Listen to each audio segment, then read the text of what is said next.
The night was so dark, I couldn't see my own hands. The air was thick and hot. I hid behind a tree, holding my breath. I could hear him coming, the wicked prince. His laughter like the hiss of a snake. I knew I was next. I come from a small village by the river.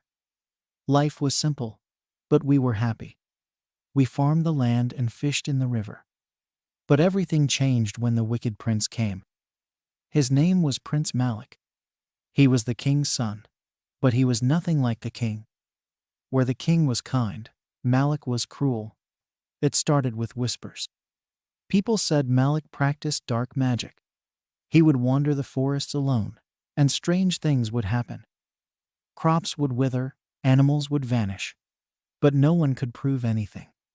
Until the day he set his eyes on my sister, Amina. Amina was the light of our village. She was kind, always helping others. When Malik saw her, he wanted her. He demanded her hand in marriage.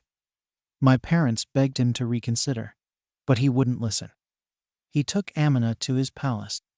And that's when the real horror began. One night, Amina disappeared. We searched everywhere but found nothing. That's when I decided to go to the palace. I had to find my sister. I waited until nightfall and snuck in. The palace was cold and silent. I made my way to the dungeons. Following a faint sobbing, I found her in a cell, her body thin and frail. She looked at me, eyes wide with fear. "He's coming," she whispered. "He knows you're here." Before I could ask who, the door slammed shut. Malik stood there, his eyes glowing in the dark. "You shouldn't have come," he said, his voice low and threatening. "Now you'll join her." I tried to run, but the shadows came alive, wrapping around me like snakes. Malik's laughter echoed through the dungeon.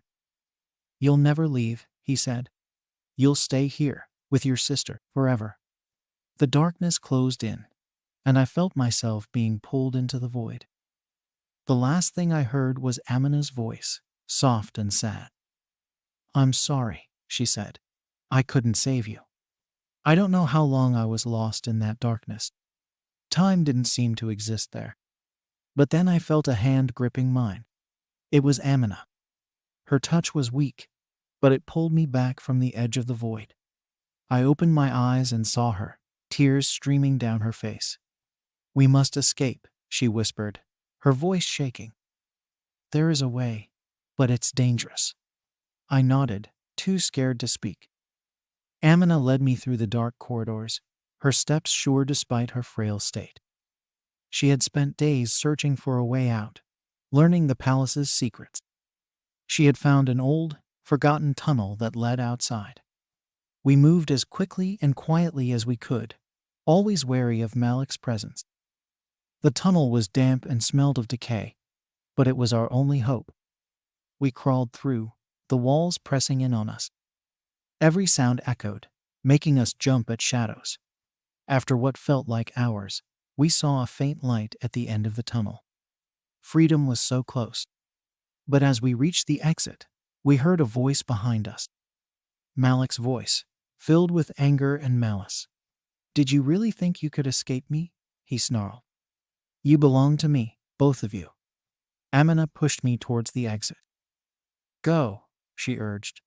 "Run and don't look back." "But what about you?" I cried, not wanting to leave her. "I'll hold him off," she said, a fierce determination in her eyes. "You have to survive. You have to tell everyone what happened here."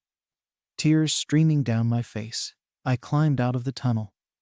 As I ran through the forest, I heard Amina's screams and Malik's laughter, haunting me.